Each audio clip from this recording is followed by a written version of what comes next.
Hello and welcome back to my channel. My name is David Novak. I am in the process of coming to the completion of Adventures of Huckleberry Finn by Mark Twain.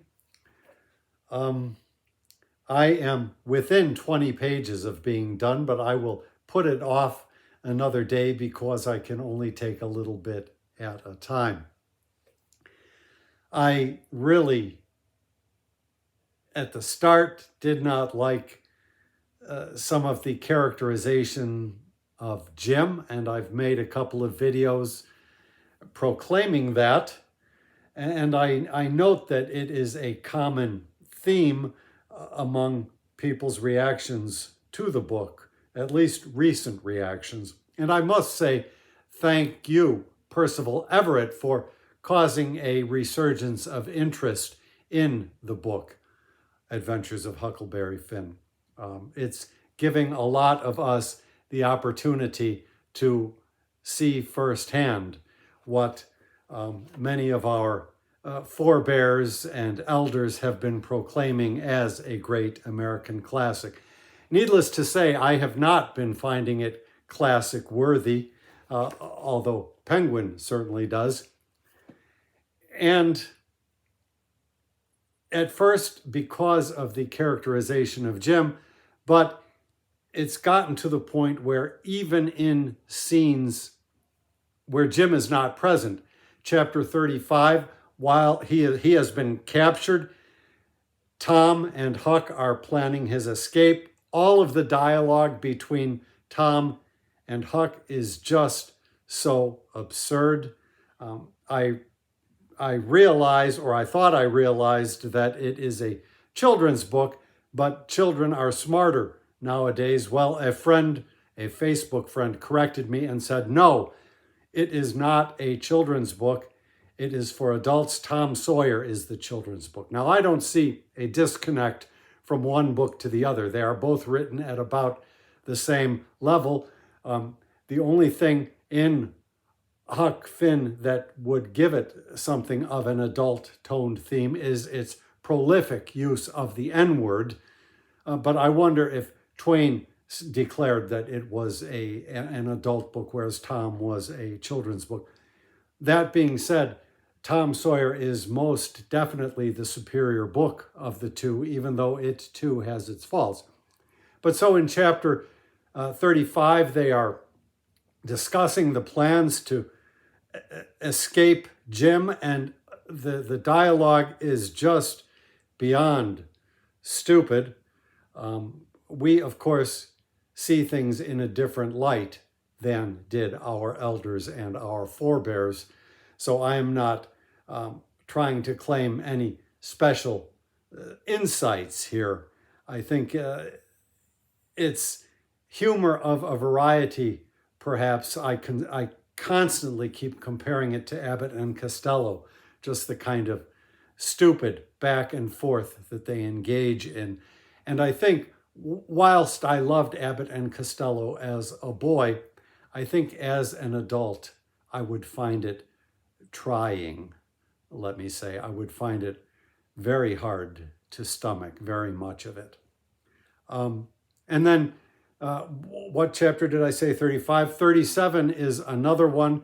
They're trying to gather their forces, get all their ducks lined up to put the escape plan into action. So they want to have everything in readiness. Readiness is all. And just the shenanigans involved once again are so stupid. And then further and more recently, to really set things up as they would like, a couple of mysterious letters are written and delivered, and particularly the second and longer of the two letters, it is just amazing. Maybe the world has changed. So in our day, if you got an anonymous letter from somebody that said, such and such is going to happen, do these 5 things that I tell you to do. 1, 2, 3, 4, 5, exactly as I tell you, with no variation. And this thing that might happen will not happen. I don't think anybody now would take a letter like that and take it very seriously. we would be highly skeptical of a letter that we received like that. It may happen. It is hard to believe that people in Mark Twain's day would have, but that is neither here nor there. The escape plan is underway, and I'm going to spoil some things here. If you have not read the story and you don't want it to be spoiled, I would suggest you cut out at this juncture. Well, let me read you a little bit. I will cut out a little bit. So a whole posse, let us say, of farmers with guns has been rounded up.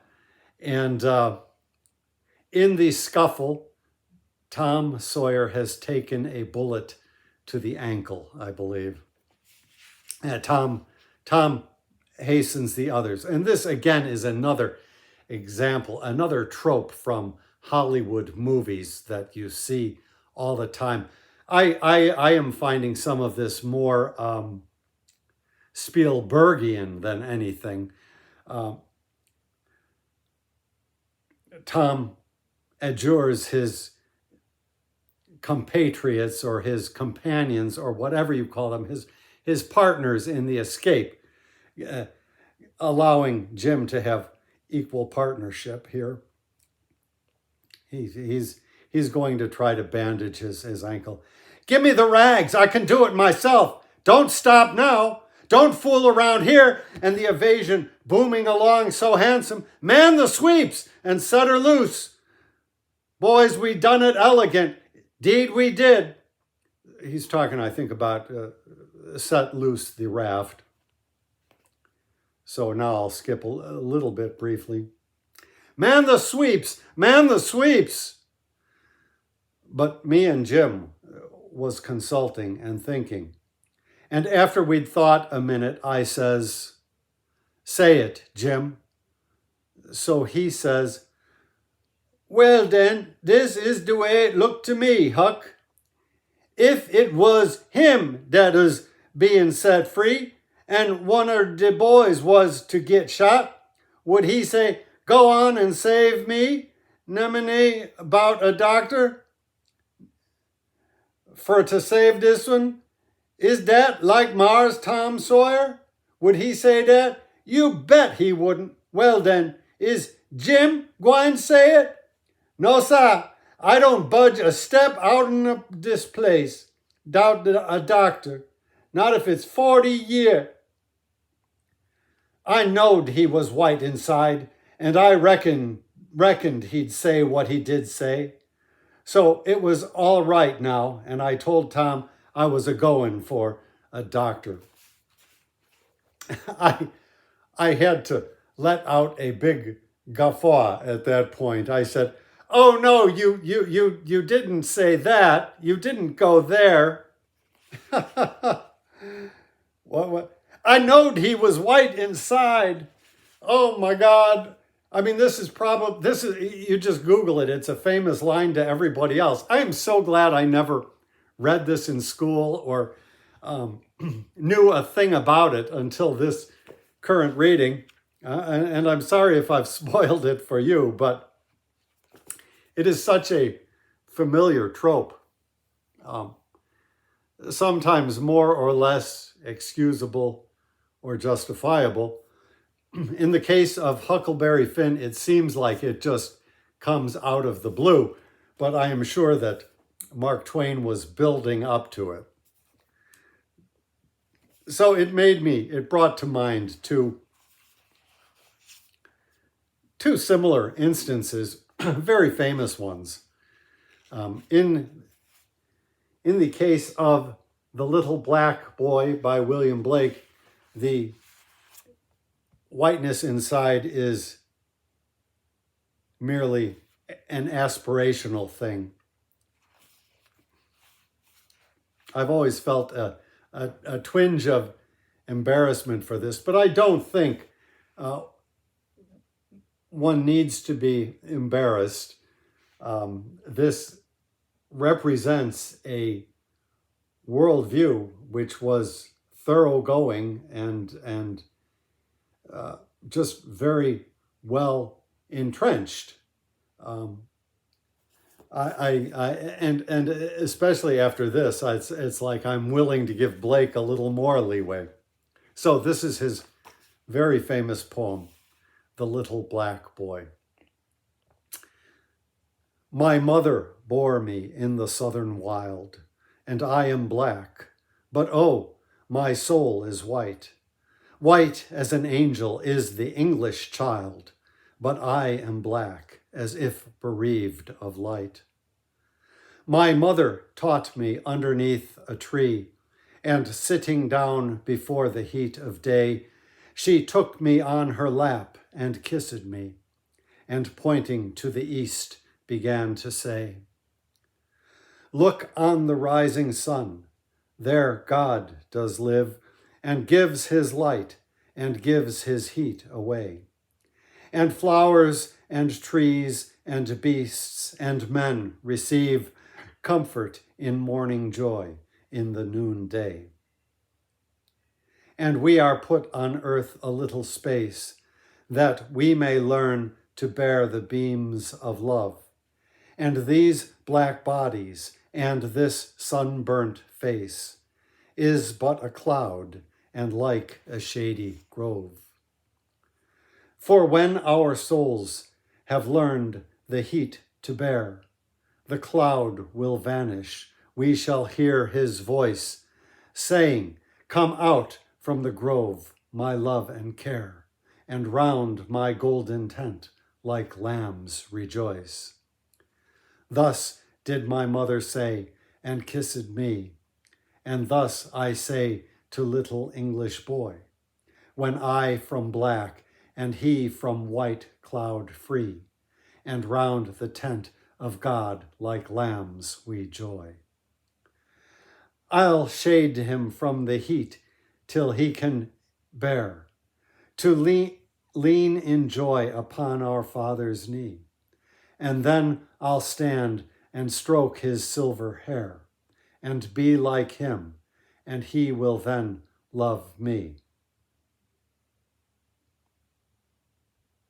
I mean, that's actually much less offensive than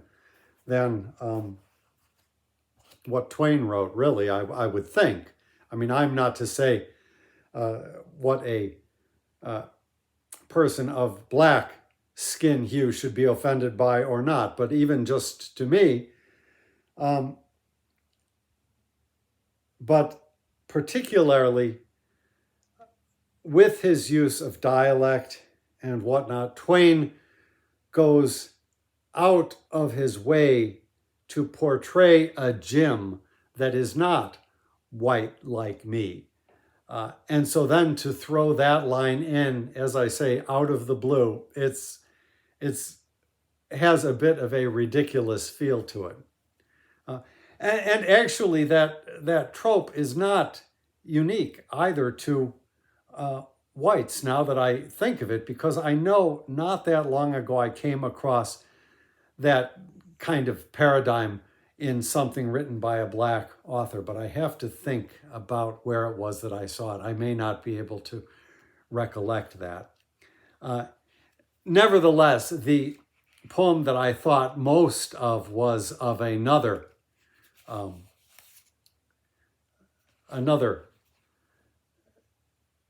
dark-skinned protagonist that was shown to be white inside. And that, of course, is from the famous poem Gunga, which people don't read or talk about much anymore, though it still was the headline poem for this Dover Thrift edition. I wonder if I can pull out my volume of Banjo Patterson and find a comparable poem, a comparable usage in a poem by him. I wouldn't doubt it. Anyhow, so here is Gunga Din, something I've never had occasion to read on this channel. I haven't looked at this for a while, so pardon me if I slip up. Gunga Din. You may talk a gin and beer when you're quartered safe out here, and you're sent to penny fights and aldershotted. But when it comes to slaughter, you will do your work on water, and you'll lick the bloomin' boots of him that's got it. Now in India's sunny clime, where I used to spend my time, a servant of Her Majesty the Queen, of all them black-faced crew, the finest man I knew was our regimental bishti, Gunga Din. He was din, din, din. You limpin' lump of brick dust, Gunga Din. Hi, slippery, hither-ow. Water, get it, panny low. You squidgy-nosed old idol, Gunga Din. The uniform he wore was nothin' much before, and rather less than arf of that behind. For a piece o' twisty rag and a goatskin water bag was all the field equipment he could find. When the sweatin' troop train lay in a sidin' through the day, where the heat would make your bloomin' eyebrows crawl, we shouted Harry by till our throats were bricky dry. Then we whopped him 'cause he couldn't serve us all. It was din, din, din. You heathen, where the mischief have you been? You put some juldy in it, or I'll marrow you this minute if you don't fill up my helmet, Gunga Din. He would dot and carry out one till the longest day was done, and he didn't seem to know the use of fear. If we charged or broke or cut, you would bet your bloomin' nut he'd be waitin' 50 paces right flank rear. With his mussock on his back, he would skip with our attack and watch us till the bugles made retire. And for all his dirty hide, he was white, clear white inside, when he went to tend the wounded under fire. It was din, din, din, with the bullets kicking dust spots on the green. When the cartridges ran out, you could hear the front files shout, "Hi, ammunition mules and Gunga Din!" I shan't forget the night when I dropped behind the fight with a bullet where my belt plate should have been. I was choking mad with thirst, and the man that spied me first was our good old grinnin', gruntin' Gunga Din. He lifted up my head, and he plugged me where I bled, and he guv me 'arf a pint o' water green. It was crawlin' and it stunk, but of all the drinks I've drunk, I'm gratefulest to one from Gunga Din. It was din, din, din. Here's a beggar with a bullet through his spleen. He's chawin' up the ground, and he's kickin' all around. For God's sake, get the water, Gunga Din. He carried me away to where a dooli lay, and a bullet come and drilled the beggar clean. He put me safe inside, and just before he died, "I hope you liked your drink," says Gunga Din. So I'll meet him later on at the place where he is gone, where it's always double drill and no canteen. He'll be squattin' on the coals, giving drink to poor damned souls, and I'll get a swig in hell from Gunga Din. Yes, din, din, din, you Lazarusian leather Gunga Din, though I've belted you and flayed you, by the living God that made you, you're a better man than I am, Gunga Din. Quite an incredible poem in its own way. You have to hand it to Kipling. He told it like it was. He told the situation as he found it. So of those three examples, I have to say that I am disposed to like the Twain least of all. early on, as I say, I was remarking the absurdity of his portrayal of Jim. And even in that scene where Jim refuses to budge so that they will get a doctor for little Tom, or our second Macaulay Culkin, if you will. He refuses to budge. And I mean, it marks the book as sheer fantasy, of course. As I say, it's very Spielbergian or very juvenile Hollywoodian. He will wait, even though he is facing slavery. And of course, the whole plan of rescuing him. Mind you, they have been on a raft heading south. So even though the main storyline has been picked up again, and all of the stupid by the wayside shenanigans with the king and the duke who rode with them for a state or whatever, the main storyline is picked up. It's just past the point of retrieval for me. I kept hoping that maybe when Twain picked up the main storyline, he would be able to muster up some kind of ending that made me feel, well, it's not so bad. But as I say, even just the scenes between the two white boys just struck me as so absurd. And then the whole scene where they're trying to make ready circumstances for the escape, which is being plotted. It entails a number of things, loosing various animals and vermin, and then doing some counting with spoons, and it's just beyond the pale. And if this friend says it's a book for an adult, I don't think shenanigans like that at all belong in a book for adults. So it says a little bit more about the audience for which this book was originally written. And I have never had a chance to read either of those great poems, so I am grateful to have had this opportunity. As I say, I almost bust my gut when I read that line.